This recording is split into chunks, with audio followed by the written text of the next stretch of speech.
You're listening to a Destiny Park Media podcast.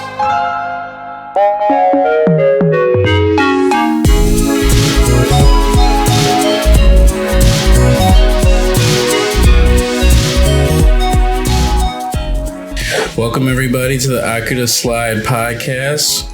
I'm one half Mike Jallah, and the other half? You're half Mike Jallah? Yeah, one half of the pod. Oh, okay. I am your other half, Michael D. Rowland. We're now in an arranged marriage is what's happening right now. Okay. Well, we should have planned this more. I know. This intro, but I'm okay with it. We can move on, but let's just move past it. What show is that? Let's move past it. Always Sunny. Okay, there you go. They're always saying, let's move past it. We'll move past it. Good times. No, man, I kind of want to sit back and talk to you a little bit about, before we get into our topics of the day. I'm laughing because you said, I want to sit back, and we're both leaning. I know. I was like, before I start sitting back. Yeah, okay. Let me sit forward. And how's the day been going? Well, it is. I'm confused because it's Sunday, but we had a holiday last week on Wednesday. Yeah. So I'm a little bit confused, but today's been good. I honestly just edited the year-end podcast. Yeah. Or favorite things from 2024, not 2014. Favorite things from 2024 yes, for Akira Slide. We have the podcast loaded and it's going to premiere tomorrow. So. Oh, breaking news.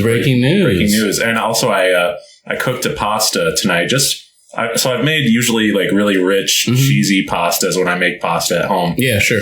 But tonight I just cooked up some ground beef, seasoned it really well. Nice. And just made a like spaghetti and meatballs. Oh. It was the best pasta I've made. Oh, have you been making spaghetti and meatballs? No. Okay. No, and here's the thing.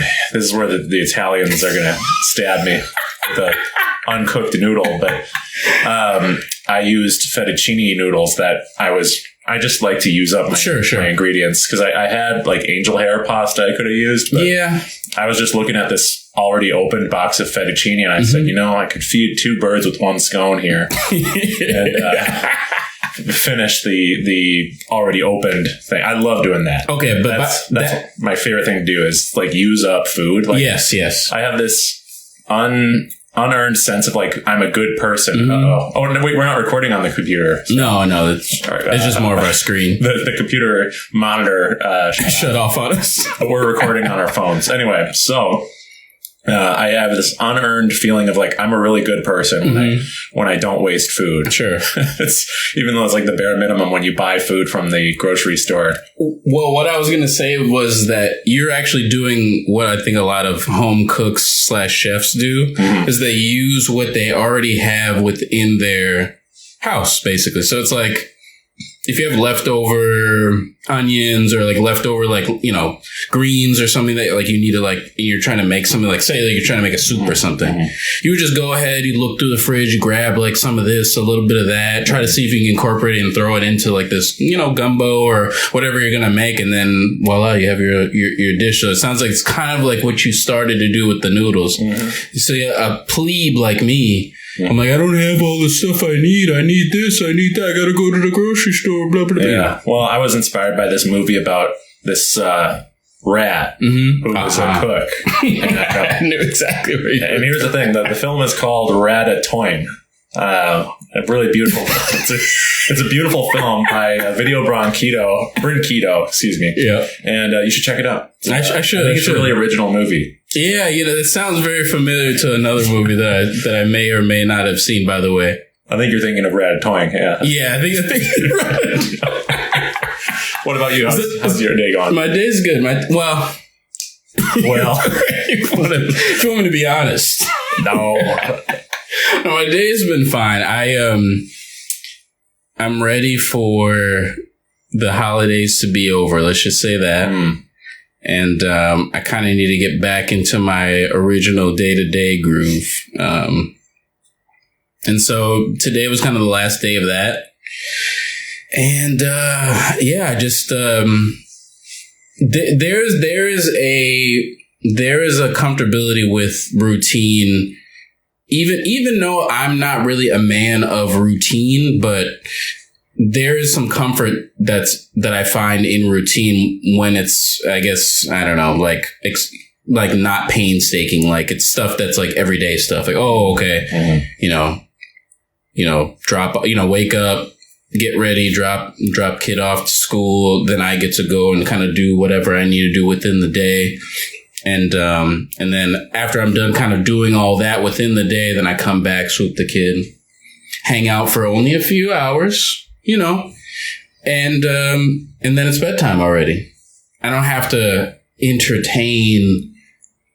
And then it's been really cold, and I don't really like to move around when it's like when it's in the negatives and stuff like that. Just not a fan. So I'm ready to kind of get back to like a regular groove. So, so my day's been fine, but I think tomorrow will be even better.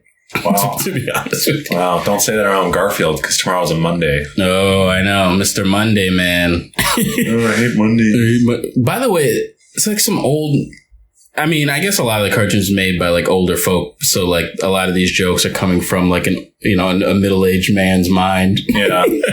Well, to tell you the truth, I think I've told you this before, but I've always liked Monday. I think you have said that. Yeah, I think you have said that. And I also, this time of year for me can be tough because so many things go on break. Like many shows I listen to, so many, like pieces of, or so many content creators just take breaks around this time. Yep. Sometimes for like a month. Yeah. So thanks for saying that, because that's actually probably one of the other reasons why I'm kind of ready to get back to out of the holidays. Let's get back into my usual. I listen to these couple of things every couple, Monday, Wednesday, Friday, whatever the schedule is. So yeah, we're like Scrooge. We worked through the holidays. I know, so Scroogey.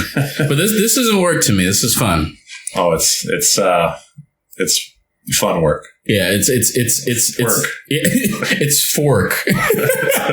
It's a fork. Yeah. No, I think what we do, by the way, I mean, the podcast is something that is really fun, and it's something to look forward to. But I've said this since our once old pod. Yes. So no difference to coming back to it as, being like, okay, this is nice to like get back into the groove of, and just kind of chatting with you, honestly, because it's like we get to kind of go over some of the media and the stuff that we've seen and been watching. Because if you really think about it, we're not in school anymore. So it's like, it's not like we're watching stuff and then going and talking to like a group of people and say, yo, did you check out? Yeah, thank you. Did you check out this, that, and the third? What'd you think of that? That's not really happening. It's especially not happening in our age range, sadly. Yeah. So this is a cool space to kind of get back into that zone. Yeah. It keeps me focused on making sure that I'm staying up to date on all sorts of stuff, not just anime and manga, right? On the news and on music. Yeah. This year I have a goal of listening to one new release every week and then one non-2025 release every week. Nice. And last week was like a 3-day week, so it didn't count. But for extra credit, I did listen to 2 albums from 2024 I'd been meaning to check out. Oh, nice. So you did that this week?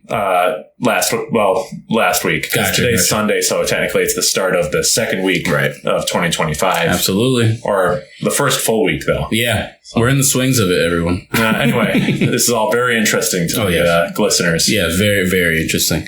But we got to talk about 2 of our favorites. I can speak for myself. Let me not throw the favorite card onto you. We have 2 subjects that we're going to talk about today. Yes.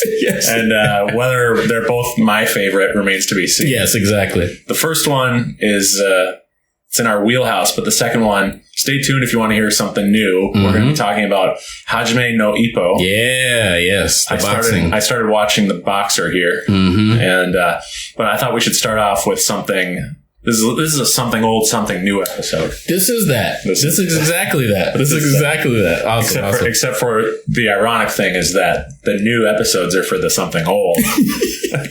And then don't think about it too hard. You're right. Just don't dig a hole. Let's move past it again. But Well, so we did that whole overview of the first 10 episodes of Dragon Ball Daima. We did. But I'm really excited because we get to do sort of a deeper dive on these 2 most recent episodes. Right. Because a lot has happened in these 2 episodes. Mm-hmm. And I have a lot of thoughts about them, actually. So I'm excited to hear. To give a brief overview of where the series is at right now, Mm-hmm. at the time of recording this, episode 12 came out last week. And the story for these 2 episodes is that Goku and his friends have met Neva, who is the elder Namekian who assisted Goma with wishing them to be kids. Mm-hmm. He's a shifty character. Jallah and I both don't trust him. Yeah, I hope for him to be the main adversary eventually, but it remains to be seen. That's the thing. He's just hopping all over the board in terms of where he aligns and doing strange things. After that, Arensu and the witch friend of hers, Mm-hmm. They created a Majin Do. So there's Majin Ku and Majin Do. Yep.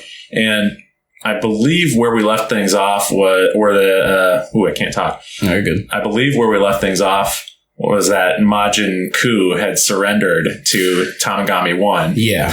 He tried his best, but I can't win. I'm going home. Yeah. It's so great. And then Goma and Degasu are just kind of watching events unfold, sort of like that guy from Inspector Gadget. Was that Dr. Crane? Yeah. Dr. Crane. Well, I haven't heard that name in forever. That's a name I haven't heard in years. Yes. Probably for good reason. Yeah. Didn't stick. He had a really scary voice. Yeah. Now that I'm thinking about it, he was a little bit of a doomy guy. Kind of a negative guy.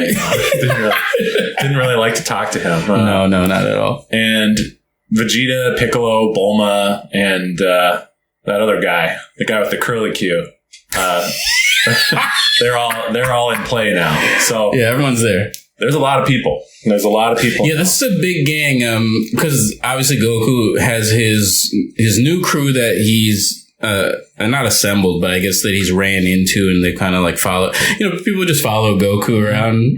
Yeah. Or I guess they're a lot of times Goku's goal and these people that he finds have a similar goal that aligns, and they end up just like following each other. He's just a magnetic guy. He is very magnetic, and he's just so unassuming. He doesn't even notice. Right. Yeah. So I think it's fun to have them, and then obviously the old crew. Bulma, Vegeta, Piccolo, back in the fold. So I guess now we can talk about what happened in episodes 11 and 12. Yeah. These episodes kind of work as a part 1 and part 2. They really do. And they could have been like a special episode that was like an hour long. Yeah. So these 2 episodes were big for Vegeta fans around the world. Yes, this is a Vegeta-centric 2-piece. Mm-hmm. And you know what? I think before seeing after seeing episode 10, I wasn't actually sure who was going. I guess they kind of showed you a glimpse of like who was going to be fighting.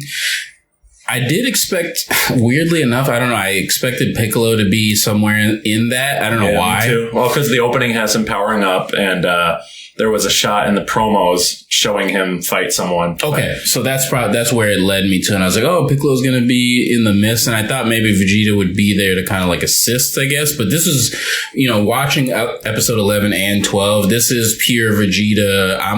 He's over there arguing with Goku, like, I'm going to fight the next Tamagami. Mm-hmm. Goku, the nerve to say it's not fair. I know. What an asshole. I know. He's like, what? That's not fair. But it's kind of funny, though. It is funny. It's not like jerk Goku. It's just it's kid. It's Goku, kid Goku. Yeah, because when he said that, it reminded me of a child. I mean, I would know. You sure would. Yeah. I would have vague stories I heard about it. I don't know what it's like to raise a kid. It's not fair. It's like, but what was said was exactly fair. It is actually totally fair. You just don't like it. Thank you. And that's what I mean. That's exactly what I mean. Jallah writes that down for future conversations with his. No, he would never talk about his daughter. No. It's not about his daughter. No, man. So it being a Vegeta-centric 2-piece episode. Vegeta fights Tamagami number 2. Yep. And shenanigans ensue. Yeah, because not only is Vegeta fighting the second Tamagami, but a new Boo named Do is fighting number 3? Number 1. Yes, that's right. So, Goku has number 3. Yeah, World 3 equals Tamagami 3. I think I misspoke last time and called it Tamagami 1. Oh, sure. Because it was the first one that I saw. Numbers are hard, man. I mean, we're in different worlds. They're all numbered out. Yeah. We're in a different world. Goku's a kid. I keep track of all this shit. Wild, wacky stuff. Wacky stuff. Yeah. So Vegeta is also, he gets a new form. And by the way, spoilers, I guess. If you're listening to this and you haven't watched the episodes, we urge you to stop. Skip ahead. Yeah. We hate the show. We urge you to stop watching Daima. Stop watching Daima because we're going to ruin everything right here, right now. Listen to us talk about it. It's better that way. So let me tell you. Yeah.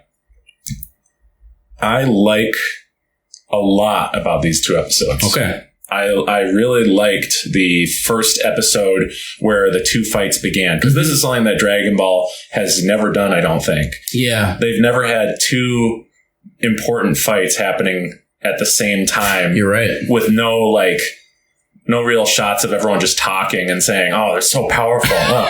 That's so weird about Daima is that the fights just happen and then they aren't really interrupted for very long. And yeah, they let them fight, basically. They let them, to quote Godzilla 2014. There's a line in Godzilla 2014 where Dr. Serizawa says, let them fight. Let them fight. It's kind of a cool line, honestly. That was cool. If I'm being honest with you. No, that's cool. It is cool. So you enjoyed 11 and 12. Do you have a favorite out of the 2? It's really, I'm having a hard time figuring it out. Okay. I have really complicated feelings about these episodes. Me too. Here's the thing. Mm-hmm. A while back, a few weeks ago, you said, I don't know if Vegeta or Piccolo or Bulma, or rather Vegeta, Piccolo, and Bulma should be there. Right. Because you worried that they would take up a lot of space and there's not enough room for all those characters at once. And I gotta say, the battlefield is crowded. I don't think there's ever been so many characters on the sideline just watching the fight and just kind of having nothing to do. Right. And that's not necessarily a bad thing. It's kind of cool and kind of interesting to see. It's a different dynamic. But I will say I miss Glorio and I miss Pansy. Yeah, I don't think Gloria had any, he had some sound effects he would make. But that's like Krillin stuff. Yeah. That is very Krillin. So, but then also Piccolo and Bulma and Vegeta aren't really doing anything interesting either. No. So it kind of feels like it's so weird. It's like third wheelish, is it not? I don't know if it's third wheelish. I just feel like no real progress was made with the characters. Right.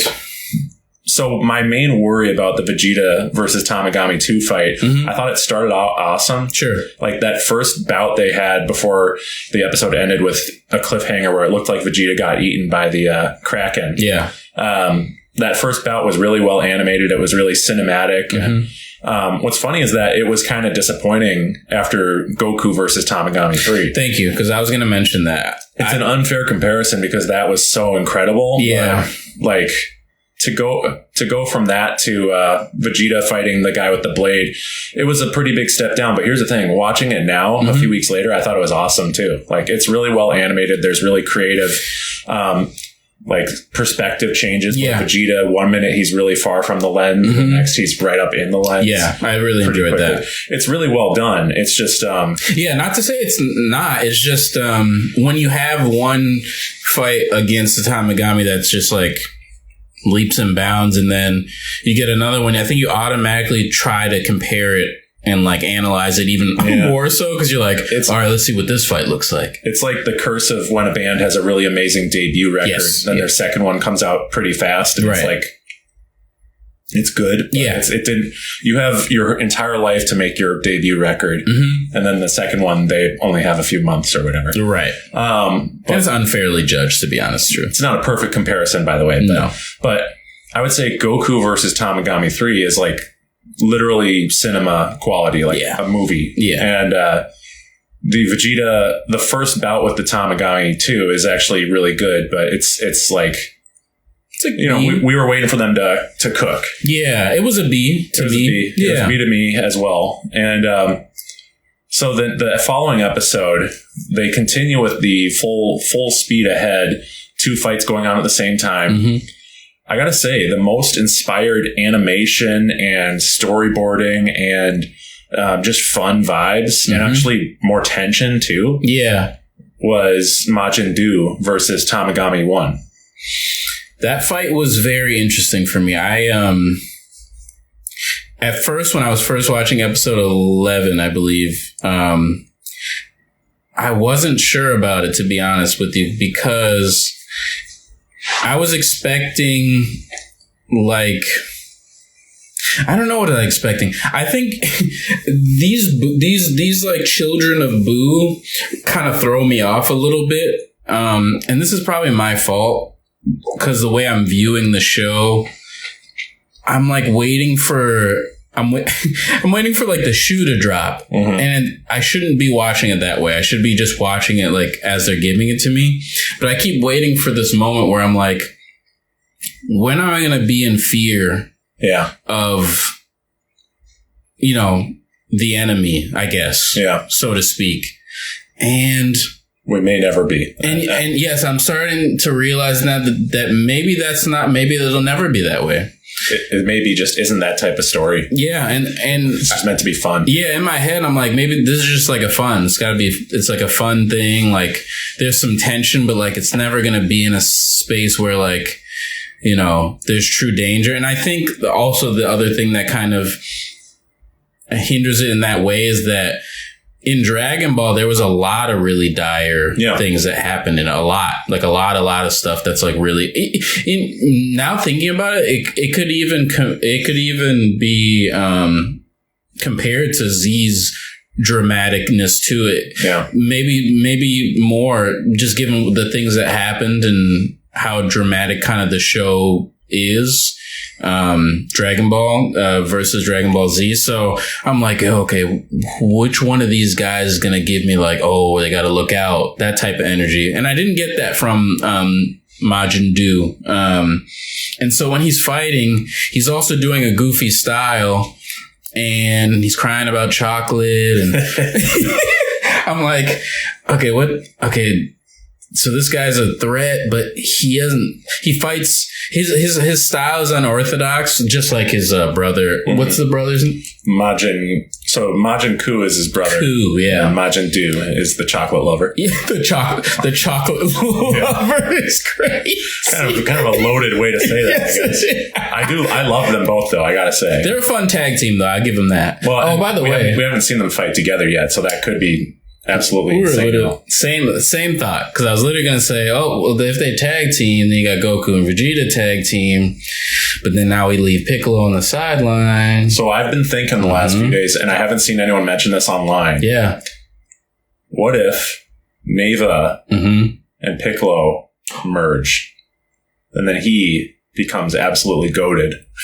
That would be sick. Yeah. So, and Neva's strong enough where he made the Tamagamis. Yeah, yeah. And then that would make sense that he could keep up with a Goku and Vegeta fusion, because Goku and Vegeta fusion, they're always insanely powerful. Yeah. And then Namekian fusions are like even more powerful than like the Metamoran fusion dance fusions or the Potara fusions. Like, they're basically hacks. Yeah, super hacks. It's like super unfair how much Piccolo's power increases when he merges with Kami, merges with Nail. So there's story reasons that could make it work. The only thing is that I'm wondering if we should just like totally give up on this being connected to Dragon Ball Super, and just treat it as another universe, because there's some stuff that doesn't really make any sense with Super. Yeah, give me some of your things. I don't know if I broke it down from that perspective yet. There's obviously there's ways to Toriyama your way out of it. Of course, they'll explain, oh, I forgot about that, but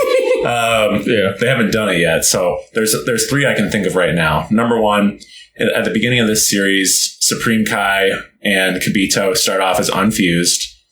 they end Dragon Ball Z being fused because they're trapped by the Potara fusion. Okay. Then in Dragon Ball Super, they start that series off fused. But in this series, they are unfused, and it's before Dragon Ball Super, you see. Okay. So immediate You really plot dug hole. into the details of that. Yeah, I missed that. Yeah, because they do unfuse later in Dragon Ball Super, but it's not like they're like, oh yeah, we unfused and then we fused back together. And now we're unfused. It's treated as if they just unfused for the first time when Goku sees them in Dragon Ball Super. Sure. Number 2, there's a weird thing where Piccolo says he doesn't speak Namekian. He's been on Earth too long. That's weird. Sure. He speaks Namekian to Kami when they meet in Dragon Ball at that martial arts tournament. Yeah. Whatever. You're right. It's that could be explained as, I guess I forgot the language because I haven't spoken it in 20 years. I guess it's realistic in the sense that happens, I guess. I guess it could be that he's saying I don't speak it fluently anymore. You're right. He's not giving himself credit. Yeah. But he's merged with Nail and Kami, and when they know, but maybe they don't know either. You're right. Yeah, it's too much. That's stuff that could be explained. Sure. Then the third one is, this is actually not a plot hole as much as like it'll probably be explained later. Sure. So Vegeta, he gets to be Super Saiyan 3. Yeah, man, that was a super highlight for me. So, and I was surprised that you thought it was a highlight because I thought that since you liked Dragon Ball compared to Dragon Ball Z, it might not connect with you. So my hope with Vegeta was that my concern was that it was just going to be a fight and there would be no like narrative behind it. Okay. There would be no like character exploration for why Vegeta's here. What's his quest? Right. Does he have a unique character arc in this story? Like Glorio has a unique character arc. Right. For example. He, and so I was like, they have a chance to really cook here. Like do something really cool with Vegeta. And I think they're saving something special. And, my number one hope was I really hope it's not just a fight and something interesting happens with them. But the second episode is literally just like Vegeta fights the second Tamagami and gets almost eaten by a kraken. Yeah. He is underwater for a bit. It's a cool fight, but there's absolutely zero character stuff going on and out, which is what makes great Dragon Ball moments. It's what makes great shonen battle moments. To be honest, I don't think Vegeta really speaks. No, he's not talking at all. Yeah, and Vegeta usually talks while he's fighting. Well, here's the thing. Vegeta has 2 modes. He doesn't really ever have a real fight. He gets either to kick someone's ass and humiliate them, or he is getting his ass kicked and he's humiliated. That's a really great point. He doesn't have like fights like Goku does. No, that's a really great point. Usually I see Vegeta punishing somebody. Yeah. Or vice versa. Yeah, or vice versa. That is such a great insight. Yeah. And so that's why the first part of this fight was so cool, because he's having an actual bout with this metal man. Yeah. But then I will say tension did rise for me, just because I was like, are they going to do that thing where Vegeta gets humiliated? And I kind of was just like on the edge of my seat when Neva, he sees that Vegeta's starting to get the upper hand when he turns Super Saiyan 2. Oh, right. Yeah, this was dirty. He waves his hands and says, here you go, and gives his Tamagami a huge energy boost. You could see it's a ton of energy. Yeah. And I thought that was cheap. I know, and I thought it was really weird that nobody got mad except for Piccolo. So why have the group all standing there? I know. And they're not speaking? Yeah, that could have been a great dramatic moment where everyone freaks out. And especially if Goku said, hey, that's not fair. What are you doing? Right. Because Goku, he likes a fair fight. Yeah, that's true. He does. And there's all these specific rules in the Demon Realm and with the Tamagami. And I kind of like that they are they have all these rules and yet they break them, right. Like even the games that they do after each fight. That's right. Every answer is a trick answer. Yeah. Yes, exactly. Or you're not meant to get it. Like the numbers went by too fast for anyone to see, right? Except for a magic character, right? You know, yeah. That is it's a negative. I think it just they're letting some things slip as far as like when these battles are going on. I think you're right. I mean, I mentioned it before, but there's too many characters on screen. Too many characters, and I think that second episode, it's heartbreaking for me to say this, but I think overall, at least for the Vegeta plot, it's like the biggest fumble of the show. I think that these 2 episodes are hopefully the low point of the series. Yeah. To be honest with you. It's weird because I like so much about him. But I felt the same way. I didn't watching it. I thought when he turned Super Saiyan 3, I thought that was really cool and he could swag out. I don't know. Here's the craziest part of all. I love that. Yeah, that was great. I love it as a scene. Right. But not as the episode. It's like Super Saiyan 3. That's cool, but what's happening? What's going on? Like we got Goma over here complaining that they got all the Dragon Balls.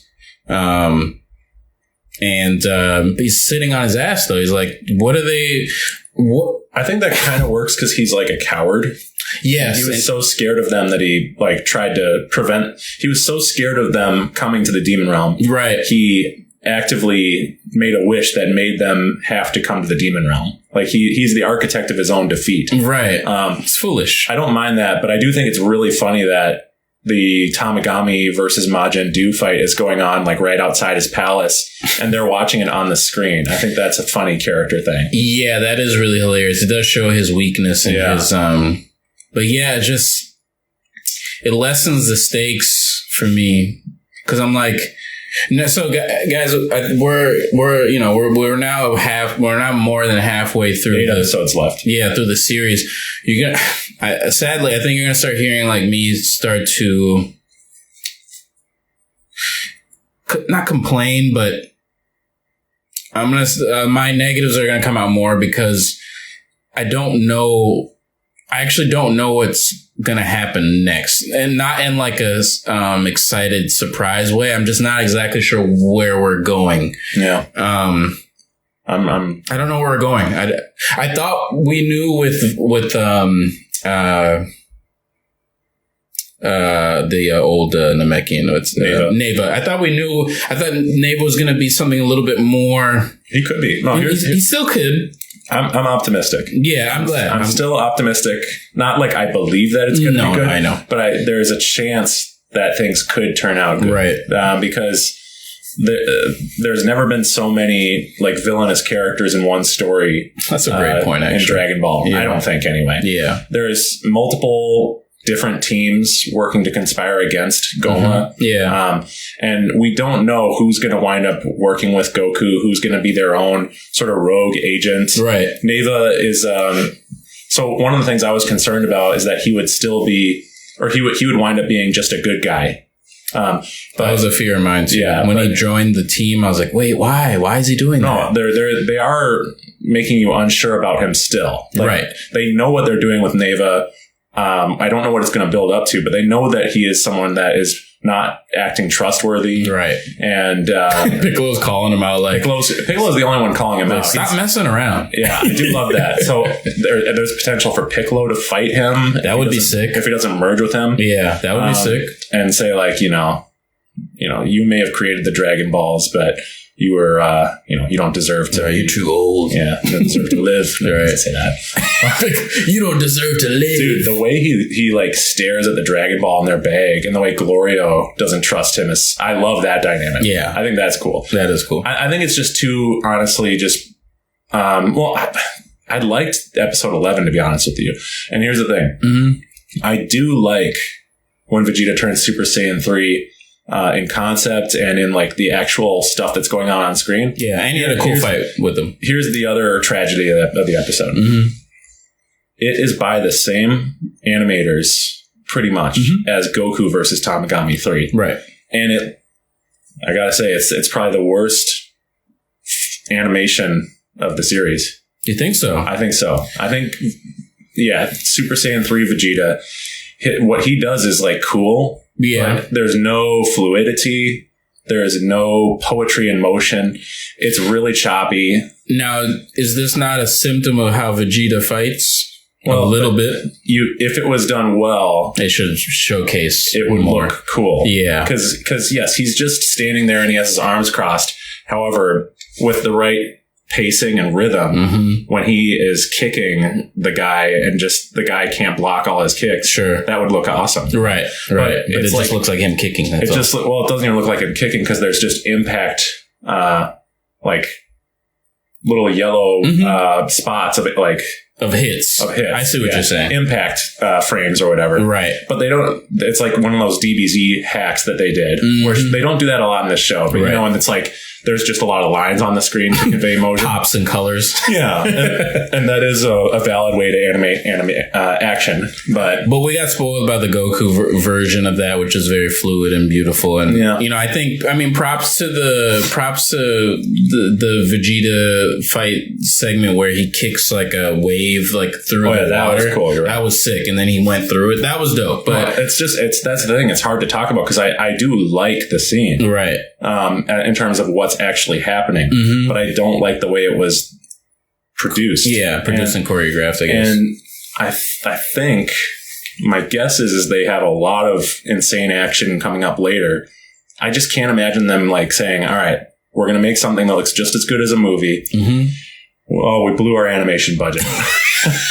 But that's honestly the vibe I got from these 2 episodes. It's like they're running out of resources. And it makes me nervous because I think they're also running out of like story. Yeah, like I mean, look at the. I mean, not to say that. No, I have faith too because this is Toriyama's thing. 8 episodes left, and there's so many different unexplored like cheat codes you could call it, where they have the fusion bugs. Yeah. The healing bugs. They have all these magic they could explore. Yes, please use these things. I've watched so many things where like they'll introduce some stuff and then it never gets mentioned again. I can't think of a show right now off the top of my head that does it, but I've definitely watched things where it's like, okay, where was that?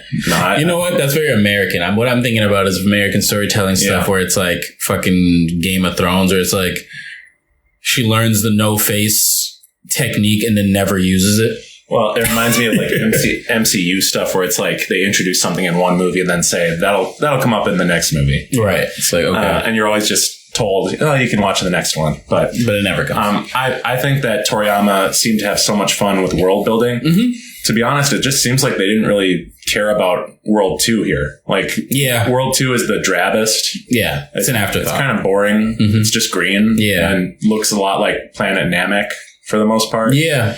I don't know. It just seems like a dip. And the next episode preview immediately has better lighting, some more shadow, better atmosphere. But what's going on screen plot-wise doesn't look that good. However, it's like a 5-second episode preview. And there's been episodes that were awesome that had really lame because they're doing something new with this series, which is they're not showing a ton in the next episode previews, which for Dragon Ball is different. They used to like spoil the whole next episode.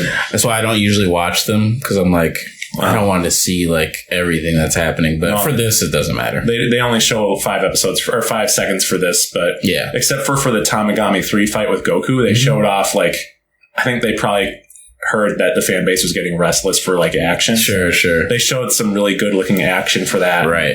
That got people hyped. No, I mean, there's a whole segment of the fan base that's totally happy with this, by the way, like with the Vegeta fight, because there's a segment of the fan base that all they want is the new form. I mean, it's cool. It's the first part of the series for me that felt like it was being a victim of trying to get hype. Yeah. And that's like... Yeah, it did feel like that. For Dragon Ball Super, that's been some of the only stuff that was interesting, but then also it feels kind of empty. Right. It's like empty calories. Right.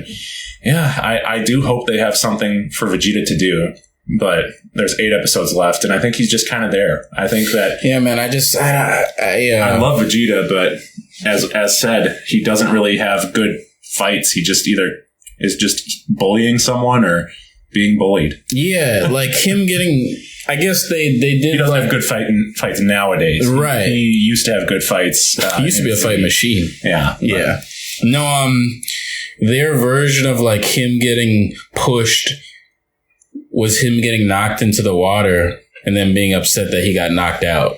Yeah. No words being said, by the way, though. Like, generally, when he's in a mode where it's like, oh, I'm pissed, like, he's talking. I know he's underwater, so what he's going to be saying, but even still, like, he would have shot monologue. Thank you. Internal monologue. He would have shot out of the water angry, said his, like, diatribe about how he's, pissed about what just transpired and then transformed on him. Well, and just imagine if, like, he actually felt, like, scared. Or like, that's what I'm saying. Where's the tension? Am I going to die as a kid? Right, like, I don't want to be a child. I want to get back to being an adult with my wife, who's right on the battlefield, watching me fight. Yeah, and you're right. It's just not anything. Yeah, I hate to put like a weird damper on it. No, we're being honest. Yeah, and I'm Mr. Optimistic guy, but I'm being honest about what I'm seeing and like what I'm, maybe I'm, I hope that I want to be surprised. Mm-hmm. Let's just say that I like being surprised. There wasn't a ton of surprise besides the transformation that Vegeta had to Super Saiyan 3, but everything else was fine. I like the Super Saiyan 3 Vegeta design, to be positive. I think the design was amazing. I love it. It looked great. Mm-hmm. It was sick. That part is dope, but that's, it's fluff. I mean, it's marshmallow. It's marshmallow fluff. No, we're not shitting on it. I'm not shitting on it. It just sounds so, I'm dissing my like negative vibe about the thing, but it is fluff. It's fluff. It tastes good, but it's empty calories. And, that's okay. That's just what it is. I mean, I was being sincere, by the way, like in terms of like what feels like it has soul behind it, mm-hmm. and like Toriyama behind it. Mm-hmm. I really do like the scene where Vegeta's given the word problem about the biscuits. Like, thank you for bringing that up. It's funny. That was hilarious. It's well storyboarded in terms of there's thought put into it, and the fact that when he says that there's a character in the story who controls their anger, right after he says that, Vegeta turns Super Saiyan because he's so angry. So I think all will be revealed in terms of how this show was produced. Yes. From what we're seeing, it was a very small team. There's this guy, Yashima, mm-hmm. who storyboarded the first like 4 episodes or 5 even. Oh, wow. And people were shocked by this because they had heard there's so many great animators on this show, mm-hmm. and they've had 2 years to produce it. It's looking like it may have been tight team. They may have had 2 years to produce it, but it was a really small team because it was originally going to be a web anime. I think there's been a mess behind the scenes. Mm-hmm. The vibe I get is there's been a mess behind the scenes. I don't know anything. Okay. The reason why I say that is because there's certain editorial decisions where an episode will seem like it's over, and mm-hmm. then there'll be a fade to black, and then it'll come back for like 1 minute, and then the episode will end. It's almost like they've taken bits from pieces, other episodes to make a 20-minute episode. Also, there's this like intro for each episode sometimes where like it'll say, this is Son Goku. He may seem gentle. I think that's to fill out the episode. I believe Totally Not Mark and his team mm-hmm. had a podcast where they mentioned this. So it's not a unique idea. Sure. But it's very inconsistent. I wondered about that. Yeah, how often they do it. They don't do it for every episode. No. But they sometimes will do it for 2 episodes in a row. Mm-hmm. Sometimes they won't do it. Sometimes they'll do eye catchers, which is when they go to a commercial break and have Goku spinning the... Oh, doing his like... Yeah, it's a retro thing that they used to do for Dragon Ball when it started. Yeah, so... that was fun. I honestly think that maybe this show used to have like varying run times to a huge degree. Like mm-hmm. some episodes were only 12 minutes. Some episodes were 30 minutes. And since it's on television, it has to be a 30-minute slot. Oh, because of the block. Yeah. Because in my head, I was thinking, like, what's stopping that from happening? It went on television because of Toriyama. When he passed away, then there was a renewed interest in Dragon Ball. And of course, they got offers to buy the show from, I forget the network in Japan, but... Smart, though. Very smart. Yeah. I get it.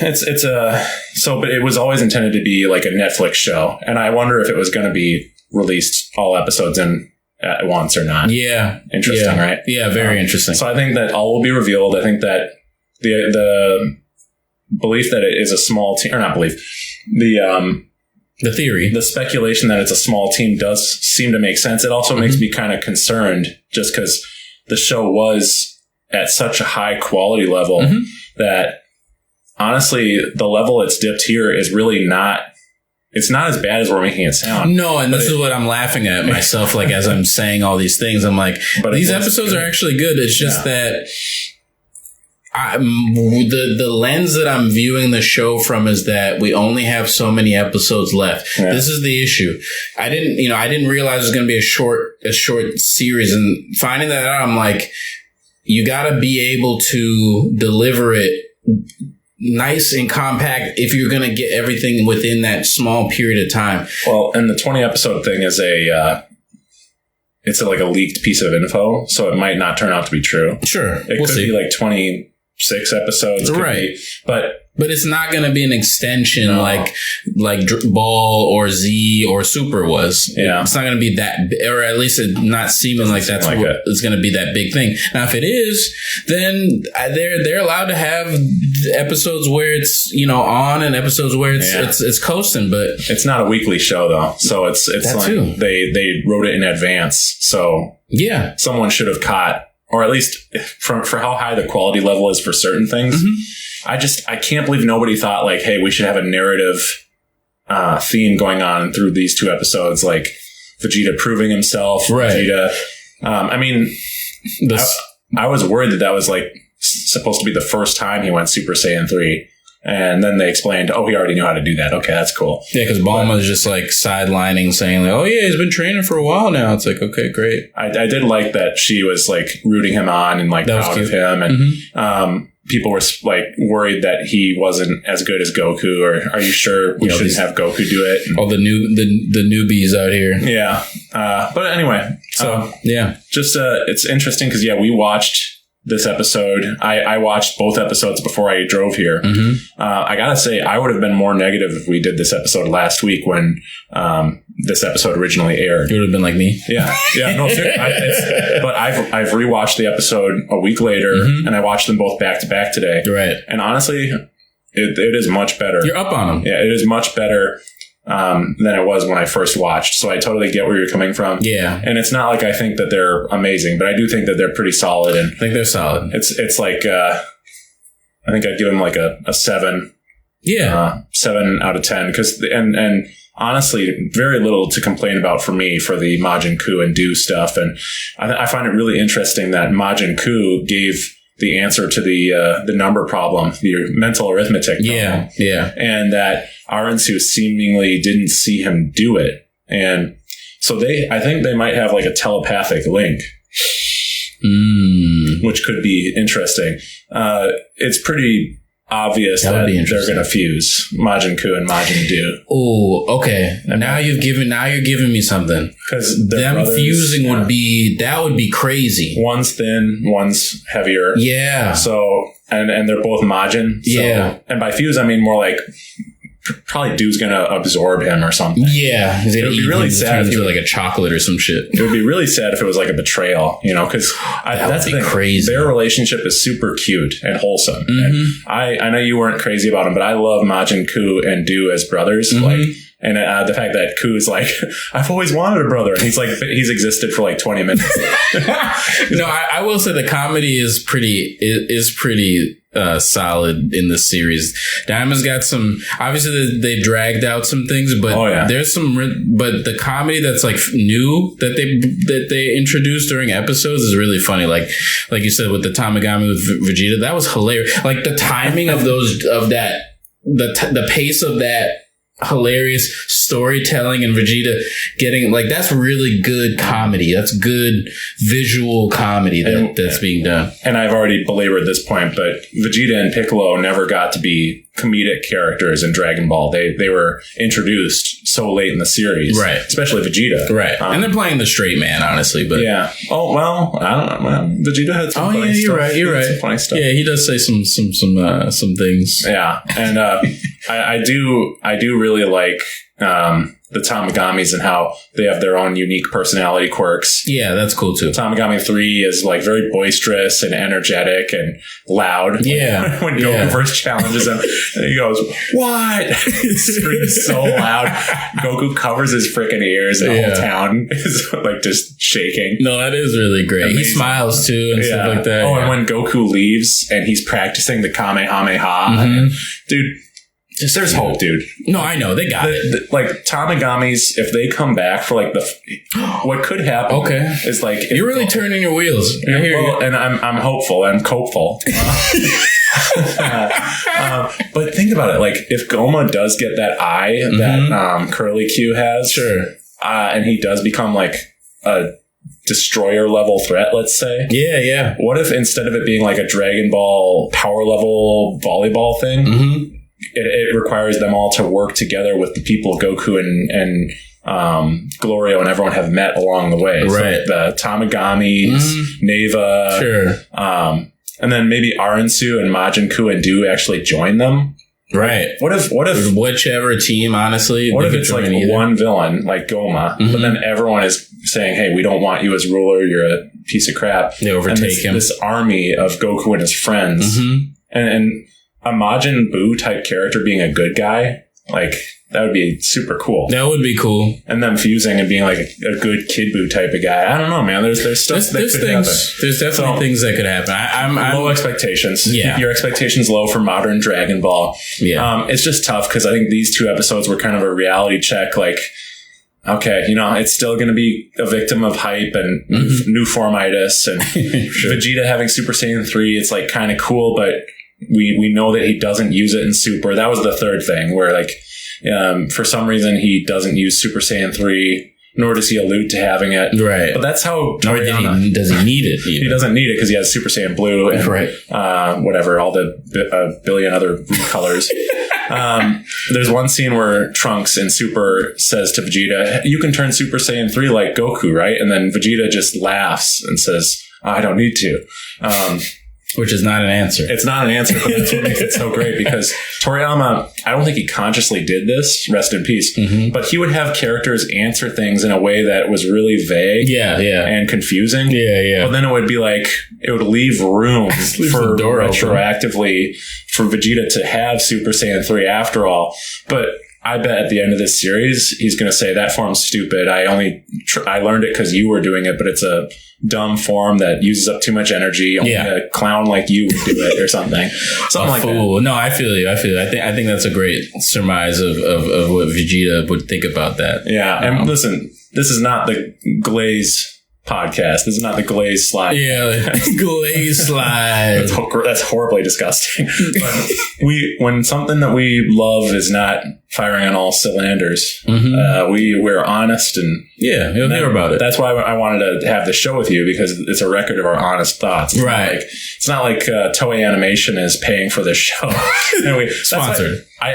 There was this moment in our year-end episode, or rather favorite things from 2024 episode, where I was like sad that I didn't put Dragon Ball Daima as one of my favorite things. I edited that out because it just sounded really like I felt like obligated to Dragon Ball just because of its legacy for me and my heart, and like, but it almost sounded like those weird podcasts that are potentially paid for by Disney or Marvel, one of those weird things where like they feel like ownership as like a stockholder, an imaginary stockholder. Right. So I edited that out, but that's fair though. We don't want to talk like that. Truthful conversation. It's good to have standards. Yeah, that too. That too. But there was still a lot to like. I had a lot of fun rewatching them and actually watching it for the second time today with you. Most of it, when I was a kiddo, I don't know if you were like this, but I would rewatch things that I liked over and over. I don't know how I did it. It's a kid thing, man. I even see it with my own. It's just with your little they just rewatch, and I'm like, I loved it. It was so fun. I mean, I did it too. I did it to an extent. I think I didn't watch as much as I played, but that's good. Yeah, but the things that the stuff that I was watching, I would just go back to them. So I would so I would rewatch Ninja Turtles 3 because it's the VHS that I had. Your favorite tape? I was going to ask. Your favorite tape. It's not even my favorite tape. I think I happen to have 3. I got you. It's the only one I saw, which is weird. I never. The movie. Yeah, the movie. Yeah, geez. It's the only one I saw, and I was like, "This is amazing." Yeah, and everyone hates it, but it's like. But I think it's... I do. Yeah, no, a lot of people do. It suffers from the same... I think, honestly, though... Well... It doesn't, because it's doing something different in a way that actually makes sense rather than, like... It's not like Turtles in Space. It's like, we're going back to the samurai era where, like...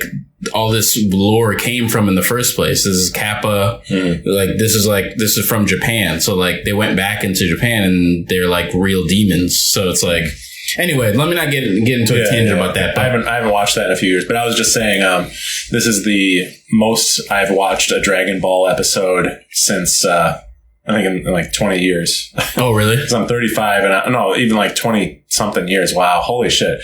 Because I will say for Super, when there was like a really great moment, I would rewatch the moment. Yeah, not the episode. But I never rewatched the full episodes, barring maybe the last episode of Dragon Ball Super is a masterpiece, I will say, with Goku and Frieza and Android 17 fighting Jiren. Yeah, it was great. Perfectly storyboarded. They made a really beautiful episode there. And then the episode where Zamasu is defeated by Vegeta. That's a really awesome episode as well. So I watched those two multiple times. Right.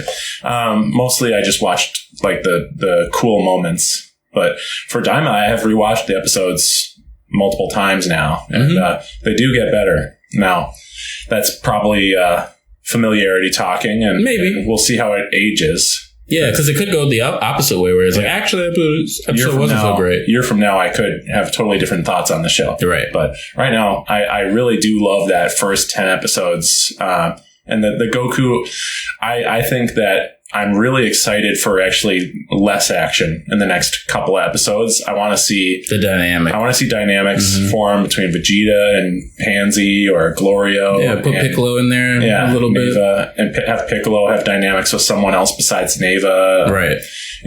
Have Piccolo fight someone. That's the thing I'm nervous about as a Piccolo fanboy.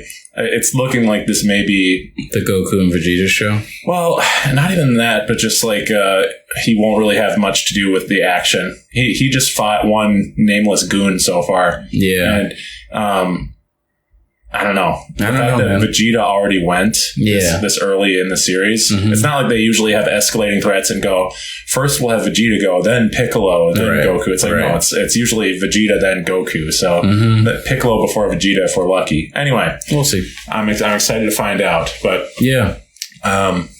So that was something old. Yes. But it was really new. Yeah. It's actually quite new. But now, for something new... That's rather old. Yeah. I love it. I imagine the listener is just so confused by now. What the hell is old? What's new? So Jolly. Yeah. Jolly's been talking about this boxing show for a while now. I've been hyping it. Like a fucking nerd. Like, bro, Hajime No Ippo, you gotta watch boxing. Like, he's been talking about it for years. Yeah, no, I've only, 2024 was my, Q4, I guess, or, during the winter time was me gorging on Hajime No Ippo, the fighting series, which is like a 75 episode season. This is made by George Morikawa, written by George Morikawa. It's originally in a shonen, weekly shonen anime, and then magazine. Yeah, sorry, I meant to say magazine. Yeah, or comic, and then was transformed into an anime in the early 2000s, I believe, 2001 to be specific. So, and like I said, I jumped on this because this anime was always in the back of my mind because I did see, I would see screenshots and stuff of this boxing anime, and I love boxing, so I was like, what's that? And so it caught my eye initially, and then Michael sent a meme out of nowhere, just like randomly that he found. We were talking about something and he sent this Ippo meme, and I was like, oh, yeah, I gotta watch that show, man. I heard that one. Yeah, I was like, I really should watch that. And you're like, what is that? What is show? Wait, what is show? I'm like, it's called Hajime No Ippo, man. You don't know about the boxing? And I said, gotta go. Gotta go watch. No. And so after that, I was like, shit, I'm gonna look it up. It was on Netflix, dubbed, and everyone's booing, but I'll take your boos. No, so I watched it on. Do you envision the Akira Slide podcast audience being subbies? Yeah, you do. Just because I think that a lot of the anime public nowadays, there's like a stigma to dub, and like the kids have made it, I feel like, even maybe more of a stigma. Wow. Okay. Because there's a lot of hype beast shit. So it's like, oh, you watching dub? Like, it's corny. So like, I think it was, back in the day when anime was kind of like still counterculture and like underground or whatever you want to call it. People would just watch it how they could watch it. They'd find it. If it was dubbed, they watch that. If it was subbed, they would watch that. Because it was really them trying to get their hands on the material, and however it came is however it came. Mm-hmm. Now that you have so many options of how to watch things and where to watch them, and what language and stuff, because it's become a bigger sphere.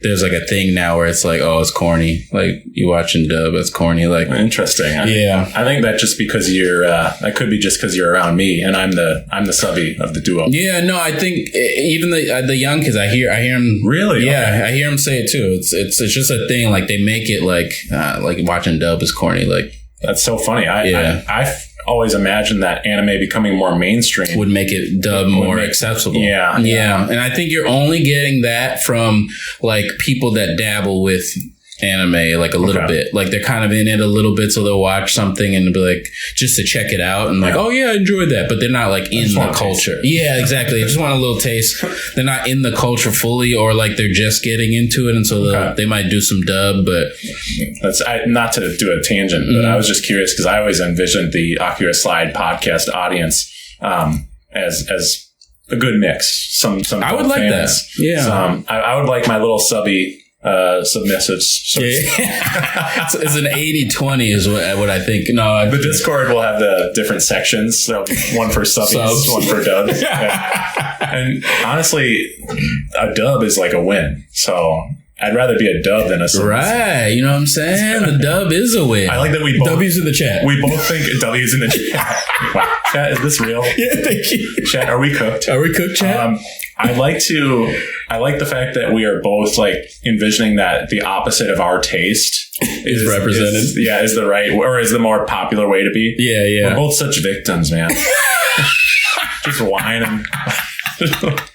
I think dubs are more popular. I think subs are more popular. Subs are way more popular. Everyone's mean to me, so it must be. They're hating on the dub. This is the first time in my life getting a dub is a bad thing. Right, exactly. All right, sorry. All right. Back to this boxing shit. Yeah, man. No, I'm sorry. No, it's good shit, man. So may I shut in? You shall. Sure. That's an obscure Community blooper reference. That's a deep cut. Yeah. So not only do I reference shows sometimes, I reference their bloopies. Mm-hmm. You gotta really be in. Gotta be in the know. So I like to do my homework for the show. Yeah. When Jallah is excited about a show, I make sure that I watch it. Mm-hmm. And I watched the first 3 episodes of Hajime No Ippo today. I watched them this morning, and I gotta tell you, this show is inspiring as hell. If you haven't seen it, I watched. I think I already said this, so forgive me. No, go ahead. I don't think not during the show anyway. I watched the first 3 episodes, and the basic story of these 3 episodes is it starts off with this boy Ippo who works at his mother's. It's like a fishing. I don't know what you call it. It's like a fishing house where they like catch fish and they help fishers. Yeah, fishermen. Yeah, fishermen. There you go. Yeah, they help fishermen like plot like like spaces like where the most fish is, so that they like do their best like catches there, and they acquire money and sell the fish and stuff like that. So and through that we get to see that, one, he's a little bit socially awkward. Yeah. Two, he is strong. They immediately show you that he can carry a ton of stuff. Yep. When he's getting ready for his work, they do show you that he's ripped. Yeah. So kind of an interesting choice, because then following that scene, they show him getting bullied by these stupid punks. Yeah, yeah. And in that moment, we get to meet his trainer or mentor. Yeah. Takamura. Yep, Takamura. And I gotta tell you, this guy has got style. He's got panache. I really like him. So it's on Crunchyroll, this series, and it is dub only there as well. I was shocked. It's dub only? Yeah, dub only. So, shit. Like you had mentioned, sometimes you take what you can get. Exactly. I was considering, like, there was part of me going, I'm gonna see if I can find it subbed somewhere, see if that's on Blu-ray or something. But I said, no, you know what? I'm gonna experience it the way it is on streaming, and this will be cool for me, because one of my big things I'm doing is relinquishing some control in areas of my life that don't really matter. Yeah, I understand that. And it's a pretty solid dub, I would say. It gives the old school vibe for sure. It's very old school. So like, I was watching it, and my wife was like, so when I listen to things with another person in the room, I have this really bad habit of listening to it through their ears, which really sucks. Me too. Oh, you do the same thing? I hate it. Yeah. I wish I could remove that setting on myself. Yeah, even if they're just doing like busy work. Yeah, like I just can't. I just hear it through their ears. I just pause sometimes. You just pause it, yeah. Which makes them think I'm watching something inappropriate. Yeah, but it's just so. Anyway, so I'm hearing it through her ears as she's sitting there, and I'm like, yeah, it sounds pretty old. Like the way that the dialogue is, like very like. It's just the way that they're speaking. You could tell that it's in the early 2000s versus like new anime. There's no dan. This is the old way that anime used to be dubbed. Yes. But it works with this old vintage animation style as well, at least for me. Yeah. This is all very subjective, by the way. I'm not trying to be objectively true at all with what I'm saying. Right. I'd like to say a few things that I really like. Yeah, for sure. There's a line in the episode after Takamura stands up to his bullies for Ippo when he's like passing out on the ground. Oh, right. He says at one point, I wonder how it feels to be so strong. Yeah. That's such, I literally got chills right now saying it out loud. Yeah. Because it's like that feeling of like when you see someone that inspires you to be better, and you wonder what it's like to be them. Yeah. And it's like a lofty air that you feel is like unreachable, and it's crazy. Yeah, that it's a real low point for him. And he tells himself stories. That's a classic thing in mental health, like, or even not mental health, but just like attitude and outlook. Yeah. When you tell yourself stories about your own situation repeatedly, it does form your path for you. Yeah, it manifests. And this is a kid who clearly is incredibly strong already, and he has potential when they test how much he can punch. Yeah, lack of a better way to phrase that. Yeah, he can hit real hard. Yeah. This is before he does 1 month of training and like push-ups and getting in shape. Yeah. He was already really strong. Yeah, this is Takamura taking him into their gym. He could have stood up to his bullies, but he was so unconfident and he doesn't believe in himself. And I'm hoping that the show explains why he has such low self-esteem. But I really do. I think that's what I love about the character, is that he's not just a quote inspiration. He's like a kid. He has real problems, and he is. I mean, the scene where the guy says, "You smell like earthworms," and then you reek. Imagine how bad your mom must smell. Ugh. And then he does glare at the guy, and then he backs down. I know. Oh, it's horrible to see. And I love Takamura. The fact that when I'm first watching, I'm like, oh, come on, just give the kid a hug. Right. just be a perfect role model. But Takamura is not that guy. He's too rough on him sometimes. Yeah. But he has a heart. Yeah, and I get the feeling that Takamura, and don't spoil it for me. Mm-hmm.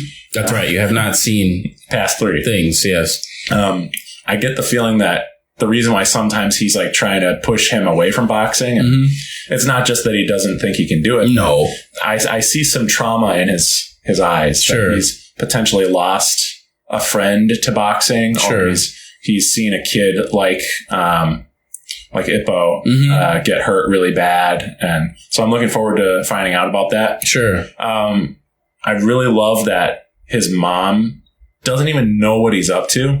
But she can see that he is, even though he's out later and he's missing work, the classic teen writing or even anime writing would be her like worrying, sitting him down and saying, you gotta get to work on time. You've been gone forever. It'd be conflict. But she is so worried about her boy, and then sees that he's passionate and has something to wake up for.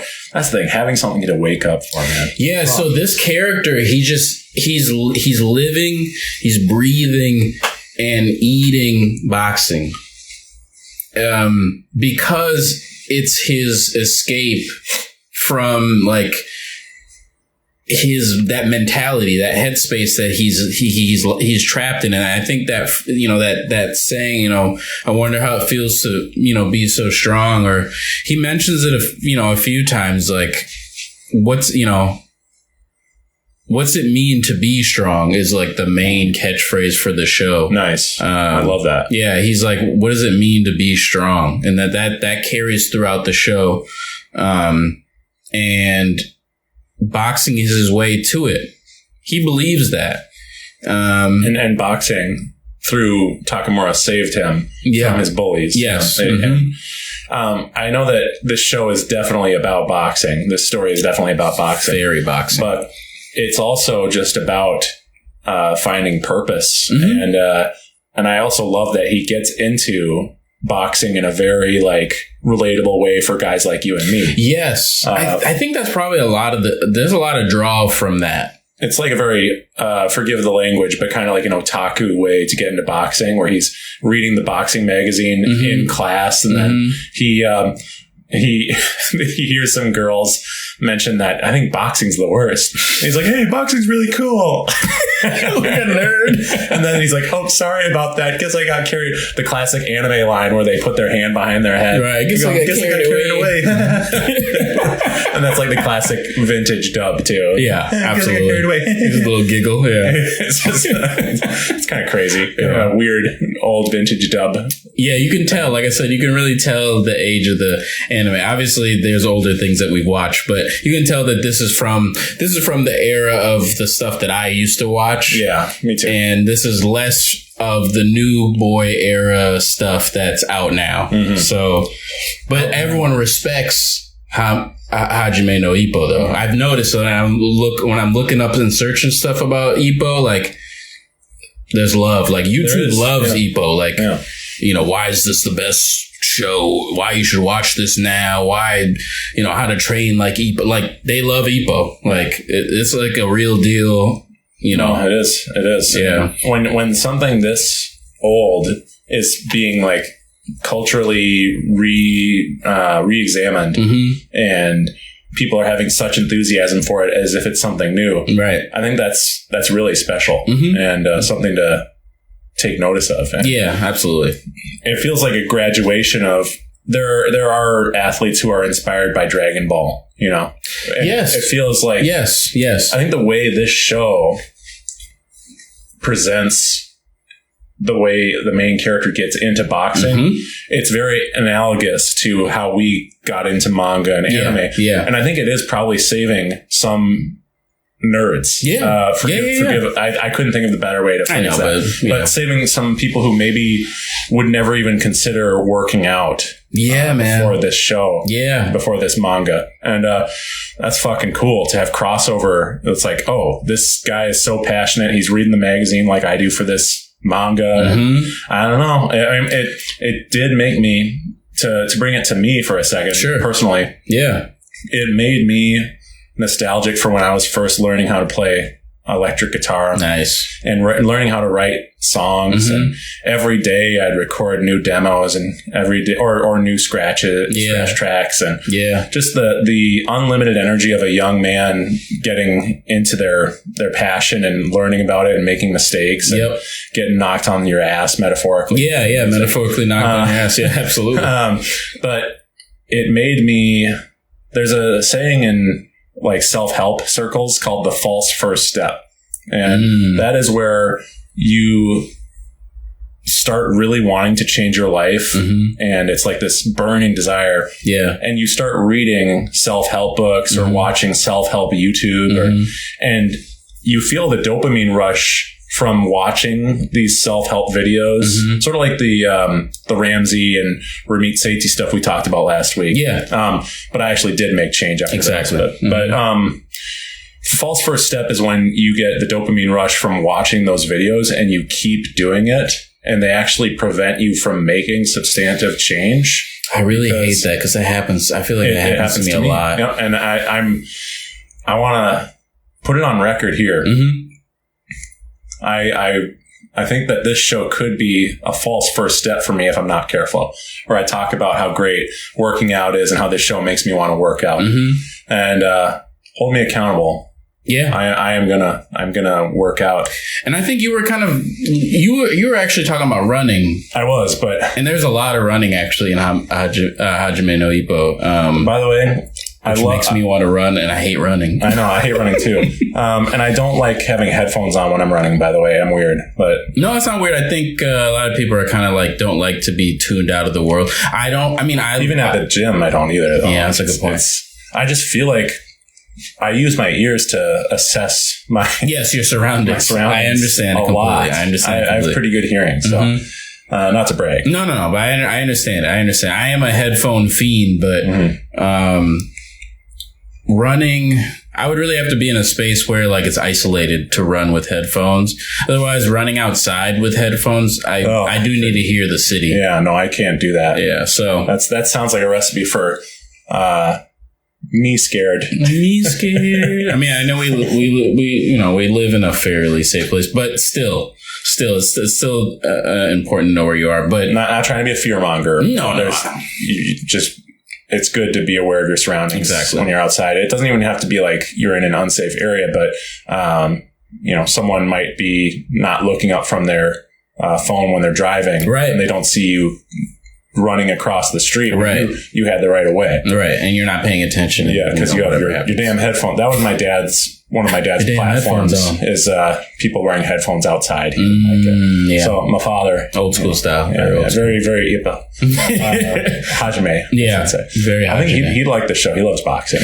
No, if he loves boxing, I don't know how he feels about animation, but this is a boxing show. So like the stuff that you're getting into in the intro of the show is kind of building characters and stuff and building a baseline to then work on. Yeah. But then after that, this is a boxing show. This is like, we're talking about techniques. We're talking about ways to defeat other technique styles and other ways to ways to actually accurately defeat other boxing styles. Like, how do we defeat somebody who's an outside boxer? How do you best a person who's an inside boxer? How do you get around the peekaboo block stance? How do you get around a counter puncher?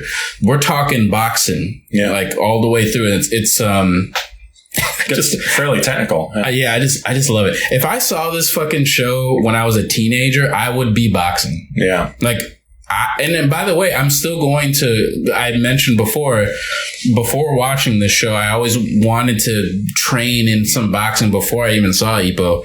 Cause I just have this, I'm drawn to it and I think it's a really cool, it's a martial art. I mean, it's a martial art. It kind of is, right? I mean, there's Chinese boxing. Yeah, I don't know what you call it. Like, maybe martial art's not the correct term for what I'm saying, but it's an art. It's a physical art. Yeah, it's a physical art, fighting art, whatever you want to call it. And I was always interested in it. So I always wanted to do it. And then watching the show, I'm like, like, yeah, I really want to. But if I was a teen watching this, like during the Dragon Ball Z era, like Dragon Ball Z is cool, but like obviously there's a lot of fantasticalness in that. Yeah. This is so grounded.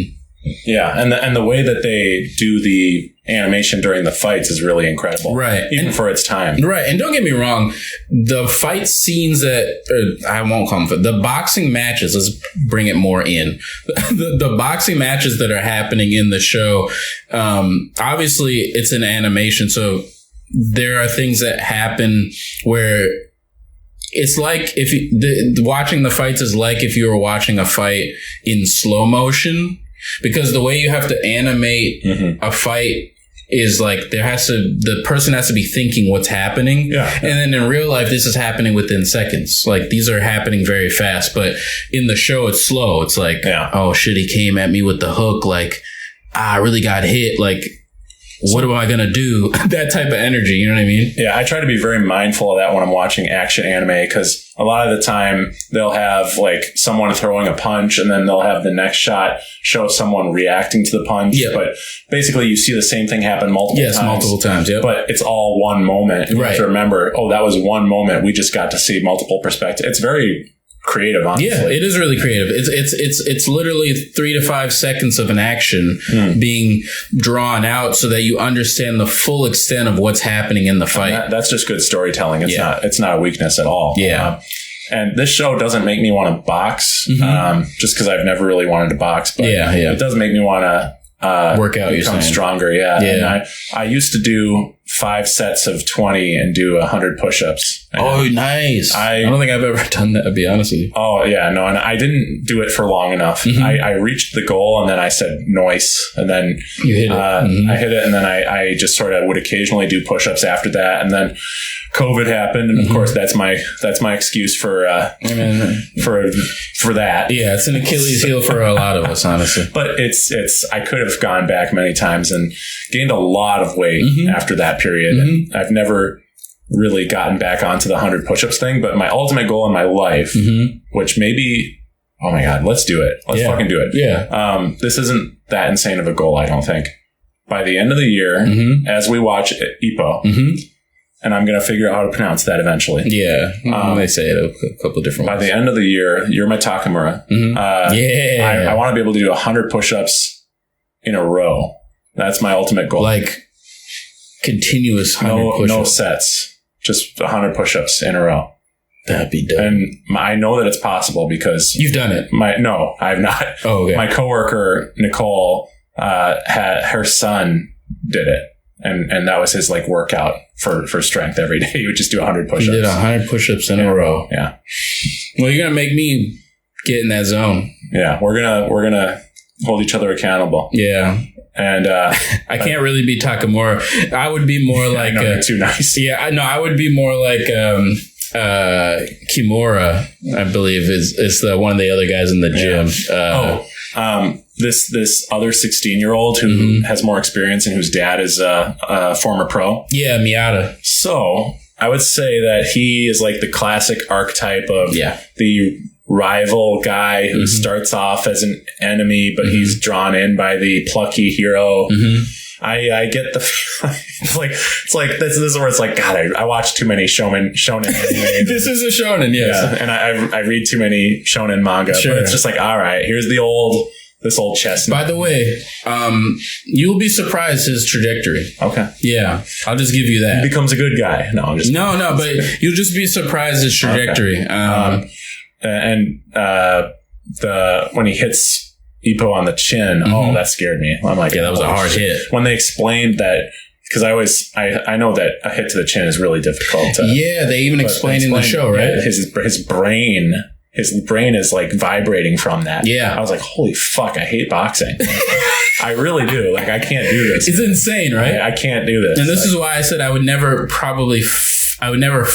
Yeah. But I would train like a boxer effectively, and I would spar with headgear. But I don't think I would ever box unless like I felt like a new birth thing inside. I'd hit the bag. That Speed bag. Yeah. The mitts would be really great. I always wanted to hit some mitts. Yeah. The guy's holding it and he's doing the thing where he's going over your head and you dodge.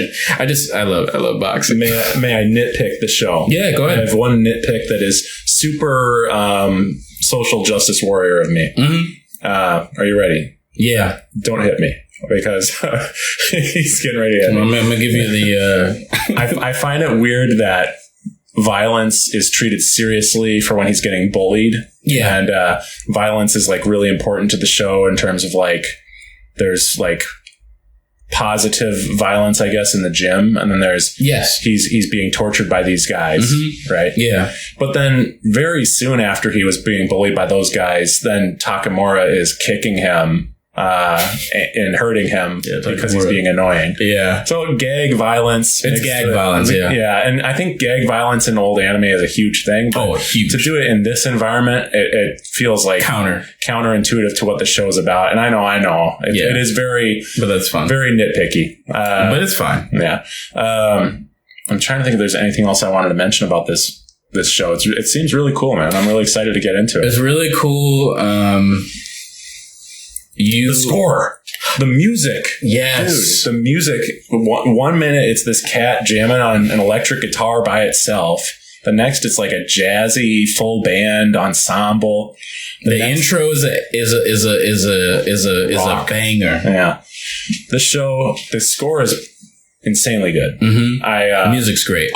Have they played there's this common theme when he's in the gym, and it's kind of like it's a guitar. So they maybe have, but it's too new for me to play. So Right.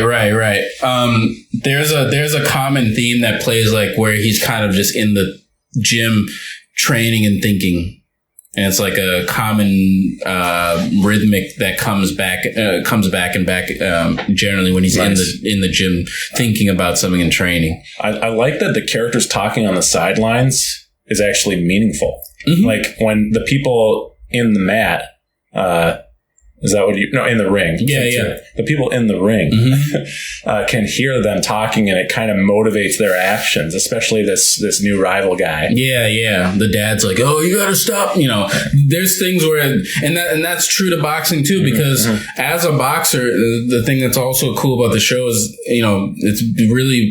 it's boxer, focus is that it's not only about the fighter, it's about his corner.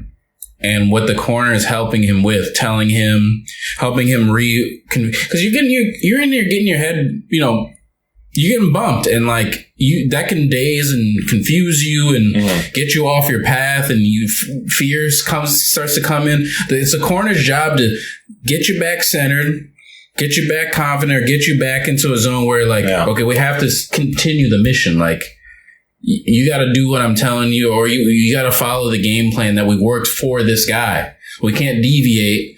Now, if you're going to deviate, it's on you. Mm-hmm.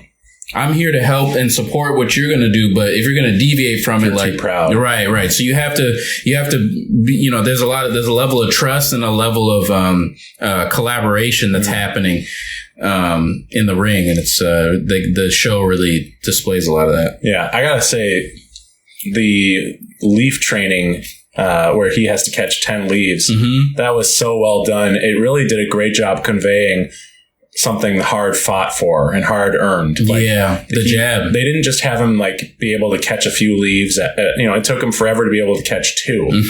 I thought that the montage was done and it was going to be he caught all 10, but he said, "I caught the second one." Yes, and he's geeking about it. Yeah, but it's so true to life. Yeah, they had a montage for him catching the second leaf.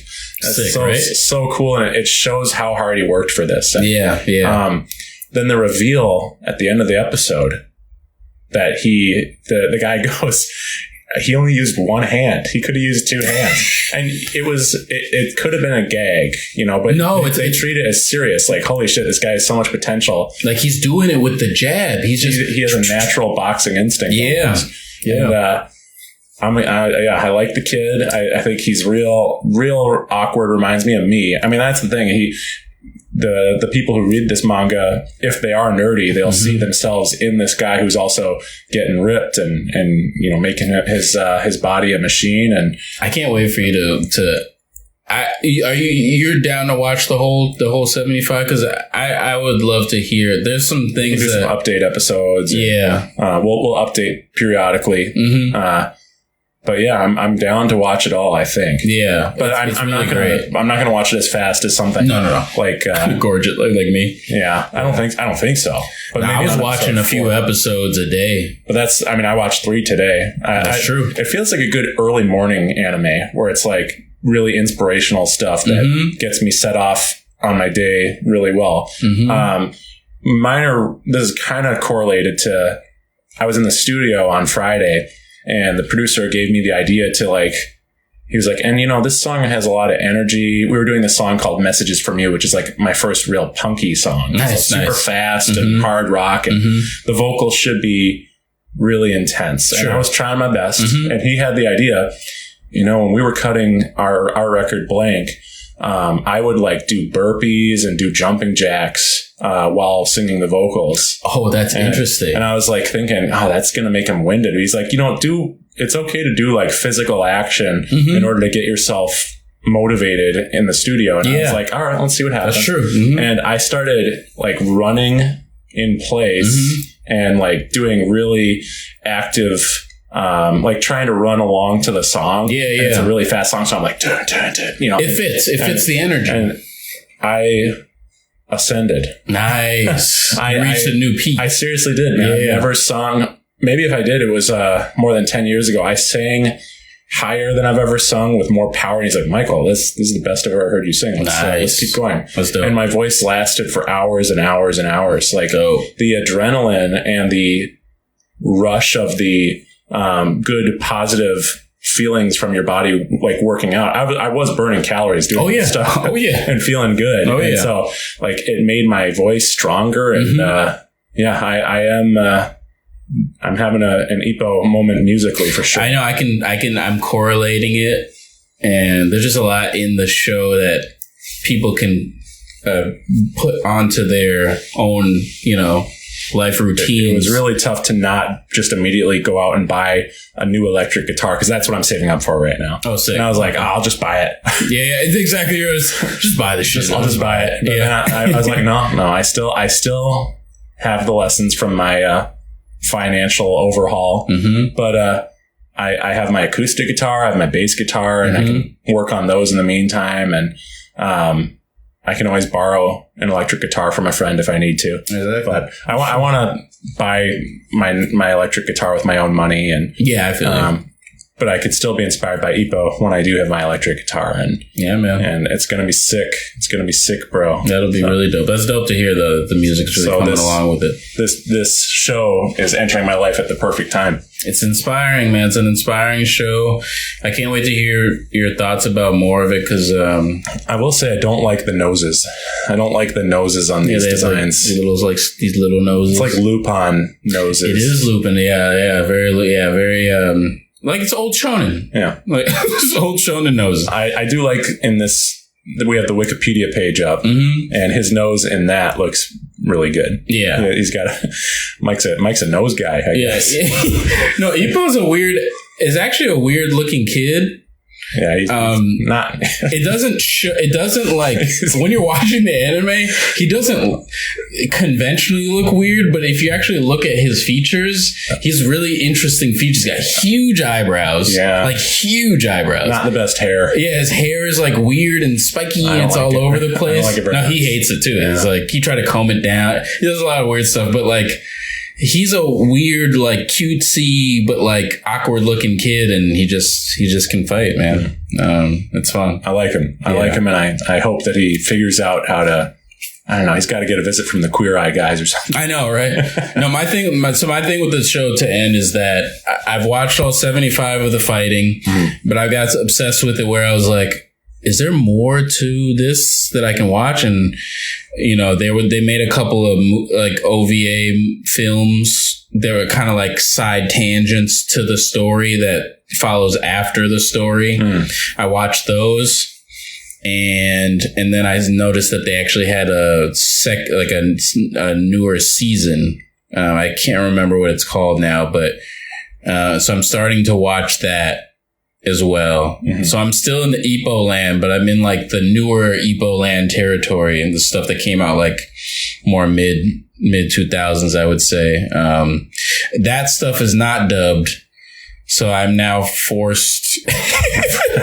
Sort of having an anti-Michael experience. Yeah, Michael D. Yeah, I'm forced now to read, and it was nice when I could take my eye out for a second and hear them say stuff, and then go back up, and then I know. I'm not taking my eye out for long, but when you read, you really have to sit and read. Yeah. So, but yes, let's not get into my I think when you sub watch enough subs, it becomes second nature, like breathing. You know how you don't think about when you're breathing. That's true.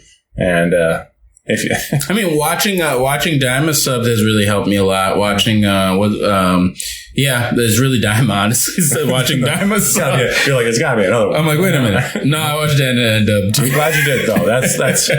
That's been something cool. I really treasure our Daima discussions and the fact that we're both watching, because like I was getting bummed out that I was like watching episode 7 and you were just gonna be stuck on it. Yeah, because I was like on the Netflix. Yeah, the dub hasn't even released, by the way. The dub comes out next week. Oh shit! Oh, I'm gonna be excited. We should talk about that, I think. Okay. We watched the first 1, 2, 3. Yeah, that's so crazy. We saw the first 3 episodes in theaters. Right. Yeah, some interesting stuff in there in that dub. It's a pretty good dub. Yeah, I think we scrapped an episode about the dub, but sure, yeah. We did, yeah. I don't know. Yeah, I don't think we had that much interesting to say. That's probably why we scrapped it. Yeah, it was an interesting experience. Listen, Vegeta, if you think we were hard on your Daima episodes, we are way more hard on our episodes. Yeah, okay, exactly. We have a high standard. I remember I was listening to that episode and I was like, this transformation is totally unearned. That Mike just did. Mike Jallah, to be completely clear. Unearned. Where's his eyebrows? I didn't like it. I don't like eyebrows. We lost our eyebrows as well. By the way, speaking of eyebrows, the man with no eyebrows versus the man with the most eyebrows. We got to do something with this. Yeah, man. Ippo and Vegeta. Yeah, we'll have you have huge eyebrows and then I'll have no eyebrows. Yeah. I mean, or use a prosthetic. Yeah, no, I'll shave my eyebrows. I can't do much worse on Hinge than I am now. How dare you. By the way, I love the haircut. Oh, thank you. I got a haircut. Great haircut. The video podcast will... It'll not doing that eventually. Yeah, we'll see. It may or may not. So, thanks for listening. Something new, something old, something blue, something gold. Oh, man, that was good. Because this Hajime No Ippo is a fairly blue series. It's true. It's fairly blue series. It's very depressing as well. You know what I mean? The picture on Wikipedia is blue. I saw that it was blue. Some gold lettering, some yellow lettering. Well, the gold was for Super Saiyan. That's true. I respect. Anyway, sorry. So anyway, yeah, I'm doing pretty good on Hinge. We will catch you next week. Make sure that you are following us on Instagram and on TikTok. We're actually about to record our first TikTok, parentheses S. Mm-hmm. We might do multiple if we're having fun. Yeah, absolutely. I think be fun for the people to see us and want to listen. Yeah, Akira Slide podcast. It's all one word. Find us on those social platforms. We'll be your friend. Yeah, and join the team. Join the fandom. Yeah, the fandom, just like the fighting. Just like the fighting. Akira Slide podcast, the fandom. The fandom. yo. We should do that. We should do that. That'll be the name of the Discord. The fandom. Yeah, right. Yeah. Thank you so much for listening. We will see you next week. Adios. Next beak. Caw-caw. There we go. Cool episode.